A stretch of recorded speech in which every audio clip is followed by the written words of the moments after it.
বিসমিল্লাহির রহমানির রহিম। আসসালামু আলাইকুম। দ্বাদশ শ্রেণীর প্রথম পত্র ষষ্ঠ অধ্যায় থেকে গণতন্ত্রে রাজনৈতিক দলের গুরুত্ব সম্পর্কে আলোচনা করছি। রাজনৈতিক দল আধুনিক শাসন ব্যবস্থার অপরিহার্য উপাদান। অ্যালান আর বলের মতে রাজনৈতিক দল ছাড়া আধুনিক রাজনৈতিক ব্যবস্থা কল্পনা করা কঠিন।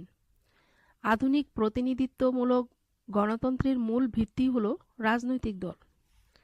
রাজনৈতিক দলের গুরুত্ব: গণতান্ত্রিক ব্যবস্থার সুদৃঢ়করণ। গণতান্ত্রিক শাসন ব্যবস্থাকে সুদৃঢ় করতে রাজনৈতিক দলের কোনো বিকল্প নেই। অধ্যাপক ফাইনারের মতে, democracy rests in its hopes and doubts upon the party system.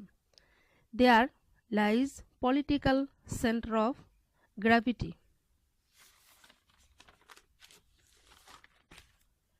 2 নম্বর হচ্ছে রাজনৈতিক সামাজিকীকরণ।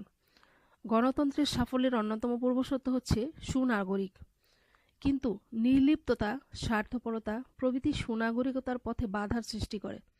রাজনৈতিক দলগুলো সভা সমিতি, বক্তৃতা, আলাপ আলোচনা, দলীয় মিছিল, প্রচার কার্য জনগণকে রাজনৈতিকভাবে সচেতন করে তোলে।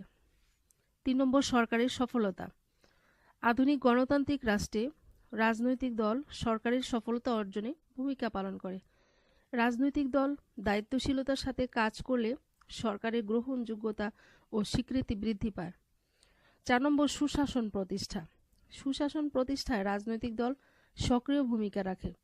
রাষ্ট্র পরিচালনায় স্বচ্ছতা ও জবাবদিহিতা অর্জনে রাজনৈতিক দলের ভূমিকাই মুখ্য। 5 নম্বর হচ্ছে জাতীয়তাবাদী আন্দোলন। বর্তমানে গণতান্ত্রিক রাষ্ট্রগুলোতে রাজনৈতিক দল জাতীয়তাবাদী আন্দোলনে নেতৃত্ব দেয়। জনগণের মধ্যে স্বাধীনতার চেতনার প্রসার ঘটিয়ে জাতীয়তাবাদী আন্দোলনকে বেগবান করে তোলে। 6 নম্বর হচ্ছে শান্তিপূর্ণ ও সাংবিধানিক পন্থায় ক্ষমতা পালাবদল। শান্তিপূর্ণ উপায়ে ক্ষমতার হস্তান্তর রাজনৈতিক দলের একটি পবিত্র দায়িত্ব। রাজনৈতিক দল শান্তিপূর্ণভাবে এবং নিয়মতান্ত্রিক উপায়ে ক্ষমতা পরিবর্তনে সহায়তা করে থাকে। 7 নম্বর রাজনৈতিক স্থিতিশীলতা রক্ষা। রাজনৈতিক স্থিতিশীলতা বজায় রাখা রাজনৈতিক দলের একটি গুরুত্বপূর্ণ কাজ। রাজনৈতিক দলগুলো নিজেদের মধ্যে সংহতি রক্ষায় সচেষ্ট। 8 নম্বর রাজনৈতিক যোগাযোগ। রাজনৈতিক দল রাজনৈতিকভাবে নাগরিকদের সংঘবদ্ধ করে থাকে।